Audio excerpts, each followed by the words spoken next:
Hi. Today we're going to talk a little bit about how we became Christians, how TK grew up as a Christian, and yeah. So, I grew up in a house of 4 children, me being the 4th. And basically my parents, they can't say they grew up in church, but basically they raised us from church. Basically my parents were like leaders in a church called AFM, and I practically grew up around like pastors and stuff. So imagine you wake up, your first word is practically Jesus, but you know, I ain't complaining because I love him. Yeah, but then coming to uni kind of changed things. Like you grow up and things happen and you're like, oh yeah, I believe in God, but it's because you grow up in a house where you go to church on Sundays, you go to connect and you're involved. But then when it comes to the time when you leave the house and you choose for yourself, like, do I really want to follow God?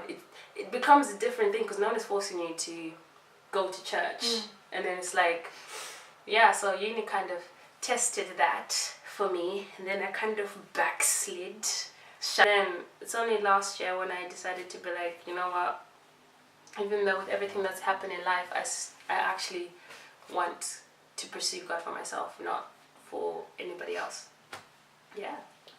Yeah, so our journeys kind of collide in about around 2 years ago. So I first became a Christian almost 2 years now. It's coming up to the 2-year anniversary. Ooh. And yeah, I grew up as a non-Christian. So my mum was Buddhist. I think my dad was Catholic, but he wasn't really Catholic, if you know what I mean. Yeah. You never told me this. 2 years ago, we went to church for the first time, Heart Church in Nottingham, guys. And I remember, by the way, it wasn't my first time going to church, just so you know. First time going together, and it was Pastor Lawrence preaching. And I don't know, something about that night kind of just spoke to me, if that makes sense. Like, there was a presence there that I can't really describe that I've ever felt in my life before.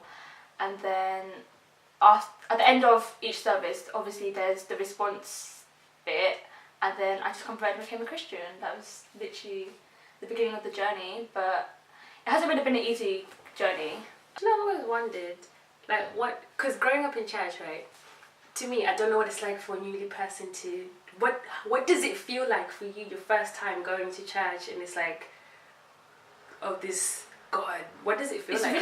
It's really different because when you grow up, you believe there's a God, and sometimes when you're going through hard situations, that's the only time that I would used to pray, when I was going through like something really, really, really hard or something really difficult. That was the only time I prayed. And funnily enough, God did answer my prayers in those moments, but like, you don't really think anything of it because I just didn't grow up a Christian. Yeah. And then after that day, that was when I wanted to seek God more. So there's so many things that I had to learn. There's so many things like I had to read the Bible, I had to like learn how to pray properly because there's ways to pray. And being a new Christian, it was difficult for me because I always thought, you know, like I'm so behind compared to everyone else. Some of my friends can just quote scriptures left, right and centre, and I'm just sitting there like, I'm still reading the Bible. Like I'm still like halfway through. So like sometimes I feel like I'm less than them, but I don't feel like that anymore, just because I feel like as a Christian, it's more about your heart, not really about how many scriptures can you quote.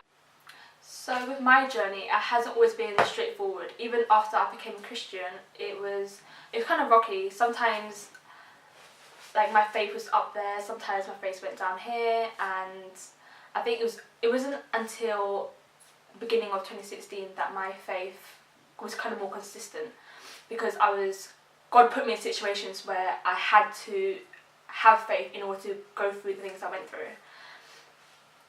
My journey began, I spent my summer last year, 2016, here in Nottingham, and I was working, and I don't know, it was just like, it was a weird time for me at first because I was just like, I don't really know where I stand with God, because sometimes I feel like in your journey, when you've been through a lot with your faith, you start to think, I don't know, am I even good enough to go back to God? Like, is it like, is he still there? Is he still... I think as a Christian, most Christians go through that stage. But then no one ever says that. I was like, walking in, I was like, God, I don't really know where to go from here, because I don't know whether you're still there, because you know sometimes you just feel so far away, like there's an emptiness that comes to you, and you're just like, I don't know, something is missing. I know it's because I've strayed so far from God.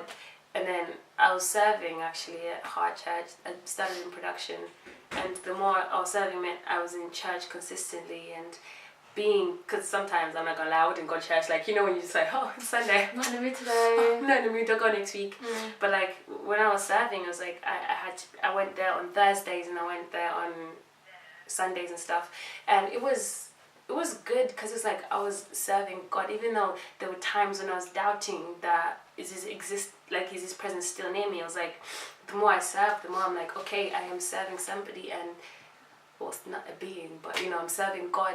And the more I did that, and the more I started spending more time in church, the more I started wanting to get back to Him. Yeah. And then I started reading and praying a bit more, and then I was just like, all those things that were holding me back slowly started letting them go. Not saying that I am perfect, everything is gone. No, this is still a struggle. There's still a lot of struggle, even today, yeah, past week, even the past week, but there's still a struggle. But knowing that the same God who got me through 2016, the same God who got me through the past 5 years of my life, is the same God who's going to get me through whatever comes my way, because I'm still alive. Breathing. Roof over my head and food. I have a job, and I'm so in uni. blessed, So God has got us through a lot, and it's good, you know. So because our channel is about being transparent, we're going to talk a little bit about some of the struggles that we went through in the past couple months. Yeah. I feel like there's this idea that being Christian means you're always happy because you have faith in God, and that's a lie. That's not necessarily the case, because being a Christian is sometimes hard.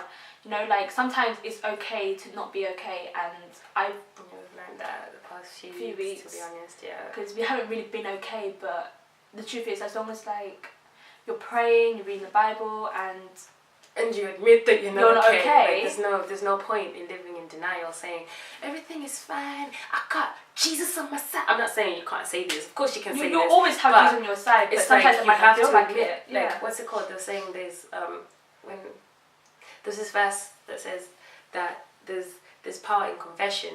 So when you confess that you're not okay, you're releasing a lot more than you actually think you have on you. So yeah, it's a battle sometimes when you think about, because these are like the taboo top topics when people say, oh, Christianity and depression and stuff like that don't come in hand in hand. But if you look at it, didn't like Jeremiah, wasn't he depressed? But yeah, they had depression too, but still they were vessels of God. And people make it seem like depression is just a worldly thing. Like, it's okay to not be okay, like it's okay to go through things, and even though at the back of your mind, like, you do have faith in God that He will see you through, but you just have that feeling like you're not okay. Like, it's okay to feel like that. I know I'm saying okay a lot, it's but okay. It's okay. It's okay. Because it's okay, because remember, with the faith of a mustard seed, you can move mountains. You can move those not okays into becoming okays, guys. Exactly. Thank you for watching us, guys. Yes. May you have a blessed week, and check out the artist that is playing in this video. Yeah. You're just like, Hey. I was a non-believer. The roof under my head. Over your head. Yeah. Guys, I sing like Whitney. Jeez. I got those Whitney Houston vocals. Like, it's okay to not be okay.